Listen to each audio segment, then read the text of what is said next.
നമസ്കാരം. സർവകലാശാലകളിലെ വൈസ് ചാൻസലർമാരെ നിയമിക്കുക എന്ന് പറയുന്നത് പണ്ടൊരു ബുദ്ധിമുട്ടുള്ള കാര്യമേ അല്ലായിരുന്നു. അതത് സർക്കാരുകൾക്ക് ഇതിനായി ഒരു സെർച്ച് കമ്മിറ്റിയെ നിയോഗിച്ചതിന് ശേഷം ഇതിൽ UGCയുടെ പ്രതിനിധി ഉണ്ടാകും. അവർ യോഗം ചേർന്ന് ഇതിനായി പല പേരുകളും പരിഗണിക്കും. ഏറ്റവും അർഹരായ വ്യക്തികൾക്ക് ആ പദവി നൽകുകയും ചെയ്യുന്നതായിരുന്നു ഒരു കാലത്തുണ്ടായിരുന്ന രീതി. എന്നാൽ പിന്നീട് കാലക്രമത്തിൽ ഇതിന് വലിയ തോതിലുള്ള മാറ്റം സംഭവിച്ചു എന്നുള്ളതാണ് ഇവിടെ ഉണ്ടായ ഏറ്റവും വലിയ അപജയം. ഒരു കാലത്ത് സർവകലാശാലയിലെ സിൻഡിക്കേറ്റ് അംഗങ്ങളുമൊക്കെ തന്നെ ഏറ്റവും അക്കാദമിക് രംഗങ്ങളിൽ പ്രഗത്ഭരായിരുന്നു. എന്നാൽ പിന്നീട് ഈ സർവകലാശാലകളെയൊക്കെ തന്നെ വല്ലാതെ രാഷ്ട്രീയം ബാധിക്കുകയും സിൻഡിക്കേറ്റ് അംഗങ്ങളൊക്കെ തന്നെ രാഷ്ട്രീയക്കാരെ മാറുകയും ഒപ്പം വൈസ് ചാൻസലർ നിയമനത്തിലും രാഷ്ട്രീയവും ജാതിയും അതുമൊക്കെ തന്നെ പരിഗണന വന്നപ്പോൾ പിന്നെ ഇതിൻ്റെ പേരുള്ള തർക്കങ്ങൾ നിരന്തരമായി നടക്കുകയായിരുന്നു. കേരളത്തിലെ ഇടതുമുന്നണി ഭരിക്കുമ്പോഴൊക്കെ തന്നെ അവരുടെ പാർട്ടിയോട് അനുഭാവം പുലർത്തുന്ന ആളുകളെ മാത്രം വൈസ് ചാൻസലറായി നിയോഗിക്കുക എന്ന രീതി പതിറ്റാണ്ടുകൾക്ക് മുമ്പ് തന്നെ CPM കൊണ്ടുവന്നിരുന്നു.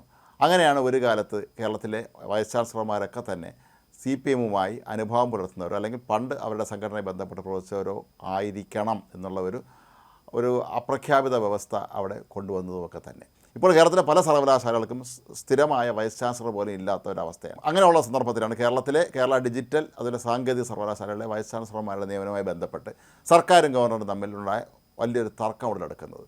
സർക്കാർ കൊടുത്ത ലിസ്റ്റ് ഗവർണർ അംഗീകരിക്കുന്നില്ലായിരുന്നു. ഇതിലേറ്റവും വലിയ പ്രതിസന്ധിയായി മാറിയത് ഡോക്ടർ സിസ തോമസിൻ്റെ പേരാണ്.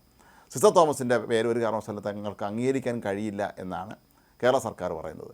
ഇവർ താൽക്കാലിക വൈസ് ചാൻസലർ എന്ന കാലത്ത് ഒരുപാട് പ്രശ്നങ്ങൾ പ്രതിസന്ധി സർക്കാർ സൃഷ്ടിച്ചു എന്നൊക്കെയാണ് സർക്കാർ ആരോപിക്കുന്നത്. അങ്ങനെ അവസാനം ഇത് സുപ്രീം കോടതിന് മുന്നിലെത്തുകയും സുപ്രീം കോടതി പലതവണ വാദങ്ങളൊക്കെ കേട്ടതിന് ശേഷം ഒരു വിദഗ്ധ സമിതിയെ ഈ വൈസ് ചാൻസലർമാരുടെ പേരുകൾ നിർണ്ണയിക്കുന്നതിന് വേണ്ടി നിർദ്ദേശിക്കുകയും ചെയ്തിട്ടുണ്ടായിരുന്നു. ജസ്റ്റിസ് സുധാംശു ധൂലിയ അധ്യക്ഷനായ ഈ ഒരു പ്രത്യേക സമിതിയോട് ഇതിൻ്റെ പട്ടിക നൽകാൻ ആവശ്യപ്പെട്ടിട്ടുണ്ടായിരുന്നു. എന്നാൽ കഴിഞ്ഞ ദിവസങ്ങളിലൊക്കെ തന്നെ ഇക്കാര്യത്തിൽ അന്തിമ തീരുമാനം ഉണ്ടാകാത്ത സാഹചര്യത്തിൽ സുപ്രീം കോടതി ഇന്നലെ ഒരു അന്തിമ തീരുമാനം അങ്ങ് പ്രഖ്യാപിച്ചിരുന്നു. സുപ്രീം കോടതി തന്നെ നേരിട്ട് തീരുമാനമെടുക്കാൻ ഇക്കാര്യത്തിൽ എന്നുള്ളതാണ്. അതായത് ഗവർണർക്കോ സംസ്ഥാന സർക്കാരിനോ അല്ല, ഇനി സുപ്രീം കോടതി ഇക്കാര്യത്തിൽ തീരുമാനമെടുക്കും എന്നുള്ള നിലയിലേക്ക് സുപ്രീം കോടതിക്ക് തന്നെ ഒടുവിൽ പോകേണ്ടി വന്നു. ഇതനുസരിച്ച് ജസ്റ്റിസ് ധൂലിയ കമ്മിറ്റിയോട് ഇത് സംബന്ധിച്ച മുൻഗണനാക്രമത്തിൽ വൈസ് ചാൻസലർമാൻ യോഗ്യതയുള്ളവരുടെ പട്ടിക തരാനാണ് ഇപ്പോൾ സുപ്രീം കോടതി കഴിഞ്ഞ ദിവസം ആവശ്യപ്പെട്ടിരിക്കുന്നത്. ചുരുക്കത്തിൽ സുപ്രീം കോടതി ആയിരിക്കും കേരളത്തിലെ ഈ രണ്ട് പ്രധാനപ്പെട്ട സർവകലാശാലകളിലെ വൈസ് ചാൻസലർമാരെ തീരുമാനിക്കുക എന്നുള്ള അവസ്ഥയിലേക്ക് കാര്യങ്ങൾ എത്തിയിരിക്കുന്നു. നേരത്തെയുള്ള നടപടിക്രമം നമുക്കറിയാം.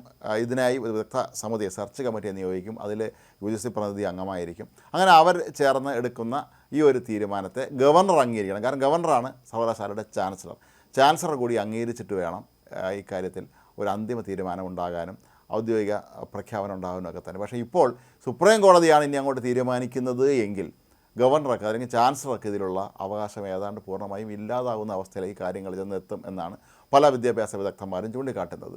ഗവർണറെ സംബന്ധിച്ചിടത്തോളം സുപ്രീം കോടതി അംഗീകരിക്കുന്ന ഈ ഒരു നിയമനത്തെ അതൊരു ഔദ്യോഗിക പ്രഖ്യാപനമായി പുറത്തുവിടാൻ മാത്രമേ ഗവർണർക്ക് കഴിയുകയുള്ളൂ. നേരത്തെ ഗവർണർക്കുണ്ടായിരുന്ന അധികാരം ഇതോടെ ഇല്ലാതാവുകയാണ്. സർവകലാശാലയെ സംബന്ധിച്ചിടത്തോളം അന്തിമമായ ഒരു തീരുമാനമെടുക്കേണ്ട വ്യക്തി ചാൻസലറാണ് എന്നുള്ളതാണ് പൊതുവെയുള്ള സങ്കല്പം. അതായത് സംസ്ഥാന ഗവർണറാണ് ചാൻസലർ. എന്നാൽ സംസ്ഥാന സർക്കാർ പലപ്പോഴും ഇതിലേക്ക് ആവശ്യമില്ലാതെ ഇടപെടുന്നു എന്നുള്ള പരാതി പണ്ടും ഉണ്ടായിട്ടുള്ളതാണ്. കേരളത്തിൽ നമുക്കറിയാം, കേരള സർവകലാശാല vice chancellor doctor Mohan C കുന്നമ്മലും ഇടതുമുന്നണിയുമായൊക്കെ ഉണ്ടായിരുന്ന പ്രശ്നങ്ങൾ നിരന്തരമായി അവർ തമ്മിലുള്ള ഏറ്റുമുട്ടലിലേക്ക് വഴിവെച്ചിരുന്നു. ഗവർണർ എപ്പോഴും കേന്ദ്ര സർക്കാരിൻ്റെ പ്രതിനിധിയാണ്. അതുകൊണ്ട് തന്നെ അവർക്ക് അത്തരത്തിലുള്ള ചില താല്പര്യങ്ങൾ അവിടെ ഉണ്ടാകും എന്നുള്ളത് ഉറപ്പാണ്. ഒരുപാട് വർഷങ്ങൾക്ക് മുമ്പ് കേരളത്തിലെ ഗവർണറായിരുന്ന രാം ദുലാരി സിൻഹ, കോൺഗ്രസ് നേതാവായിരുന്നവർ, കേരള സർവകലാശാല സെനറ്റിലേക്ക് അന്ന് അവരെ നോമിനേറ്റ് ചെയ്തതായി പ്രഖ്യാപിക്കുകയും ചെയ്തത് വലിയ തോതിലുള്ള വിവാദം അന്ന് സൃഷ്ടിച്ചിരുന്നു. അന്നും SFI ഉൾപ്പെടെയുള്ള സംഘടനകൾ ഗവർണർക്കെതിരെ പ്രക്ഷോഭവുമായി രംഗത്തെത്തിയിരുന്നു.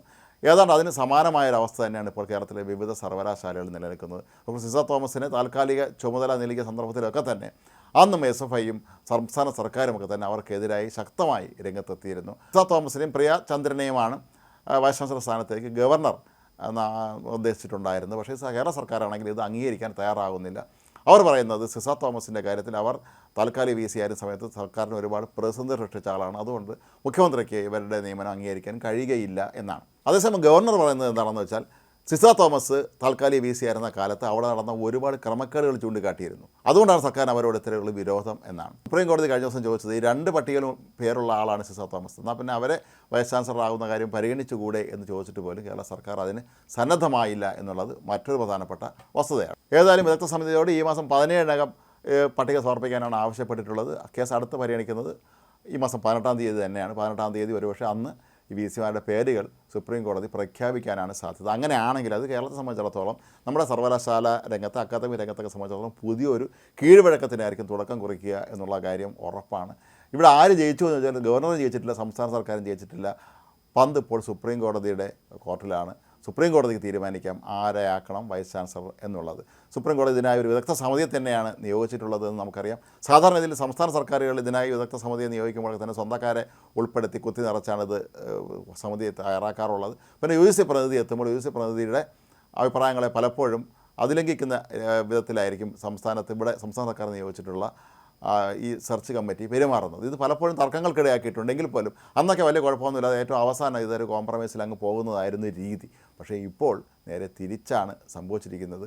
ഇത് വലിയ തോതിലുള്ള ഒരു നിയമത്തിന് വഴിതെളിക്കുമോ എന്ന് സ്വാഭാവികമായി സംശയിക്കേണ്ടി വരും. പക്ഷേ സുപ്രീം കോടതി ഇക്കാര്യത്തിൽ അന്തിമ തീരുമാനമെടുത്താൽ കേരള സർക്കാരിന് അതിനെ ഒരു കാരണവശാലും എതിർക്കാനും കഴിയുകയില്ല.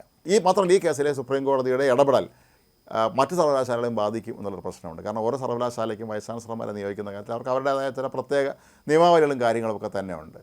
സുപ്രീം കോടതി ഈ രണ്ട് സർവകലാശാലയുടെയും കാര്യത്തിൽ ഇത്തരത്തിൽ ഒരു ഇടപെടൽ നടത്തിയാൽ ഇനി മറ്റ് സർവകലാശാലയുടെ കാര്യത്തിലുമൊക്കെ തന്നെ അത്തരത്തിലുള്ള ഒരു ഇടപെടലിലേക്ക് പോകേണ്ടി വരും എന്നുള്ളത് ഉറപ്പാണ്. അപ്പോൾ ഇത് നിയമയുദ്ധത്തിനല്ല, ഒരുപക്ഷെ കേരളത്തിലെ സർവകലാശാലകളിലെ വൈസ് ചാൻസലർമാരെ നിയമിക്കുന്നത് സുപ്രീം കോടതിയുടെ ഏതാണ്ട് ചുമതലയിലേക്ക് വരുമോ എന്ന് സ്വാഭാവികമായും നമ്മൾ സംശയിക്കേണ്ടി വരും. ആ രീതിയിലാണ് സംസ്ഥാന സർക്കാരും ഗവർണർ ഓഫീസും തമ്മിൽ നിരന്തരമായി ഏറ്റുമുട്ടിക്കൊണ്ടിരുന്നത്. രണ്ടുപേരും ഒരു കാരണവശാലും ഒരു ഒത്തുതീർപ്പിനും വഴങ്ങാതിരുന്ന സന്ദർഭത്തിലാണ് സുപ്രീം കോടതി ഇത്തരത്തിലുള്ള വളരെ നിർണായകമായ ഒരു തീരുമാനമെടുത്തിട്ടുള്ളത്. ഇത് ഭാവിയിൽ നമ്മുടെ നാട്ടിലെ അക്കാദമിക് മേഖലയെ എങ്ങനെ ബാധിക്കും എന്നുള്ള കാര്യം കാത്തിരുന്ന് തന്നെ കാണേണ്ടി വരും. പക്ഷേ സുപ്രീം കോടതി തന്നെ നിയോഗിക്കുന്ന വിദഗ്ധ സമിതി എന്നുള്ള നിലയിൽ അവിടെ രാഷ്ട്രീയ താല്പര്യങ്ങളോ മറ്റ് യാതൊരു തരത്തിലുള്ള സ്ഥാപിത താല്പര്യങ്ങളോ ഉണ്ടാവുകയില്ല എന്ന് നമുക്ക് ഉറപ്പാണ്.